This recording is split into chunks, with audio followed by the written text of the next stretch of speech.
সকাল সকাল উঠে রুম পরিষ্কার করে ঘর মুছে চলে গিয়েছিলাম রান্নার দিকে। আর যেহেতু ঘরে কিছু রান্না সেরকম ছিল না, সবজিও ছিল না, আর বাইরে বৃষ্টিও হচ্ছে, তাই ভাবলাম একটু খিচুড়ি বানিয়ে নিই। বৃষ্টি মানেই তো খিচুড়ি, তাই খিচুড়ির জন্য সব মশলাপাতি রেডি করে নিচ্ছিলাম। আগে পেঁয়াজগুলোকে পাতলা পাতলা করে কেটে নিলাম। এরপরে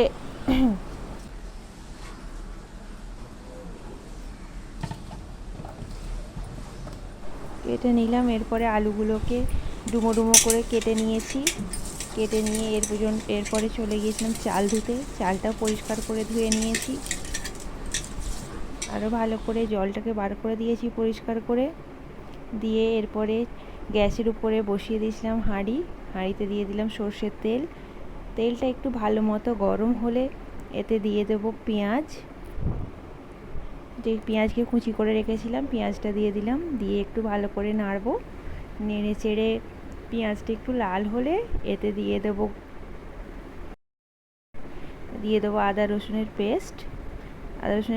দেওয়ার পরেও এটাকে ভালো করে নাড়বো, ভালো করে একটু ভাজা করে নেবো। এটা আরও একটু ভালো করে পেঁয়াজটা লাল হয়ে গেলে দিয়ে দেবো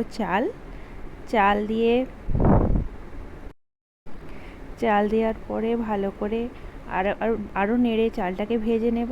নিয়ে এতে দিয়ে দেবো অল্প পরিমাণে লঙ্কার গুঁড়ো, হলুদ, জিরে গুঁড়ো, ধনে গুঁড়ো, সব মশলা দিয়ে একটু নেড়েছি।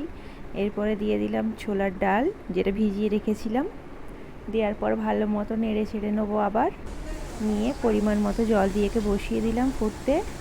এরপর ফুটে গেলেই হয়ে গেল আমার খিচুড়ি। এই ছিল। আর এই হচ্ছে বৃষ্টির দিনে আমাদের কলকাতার গলির অবস্থা, যেখানে জল টইটুম্বুর হয়ে আছে, নোংরা নালির জল।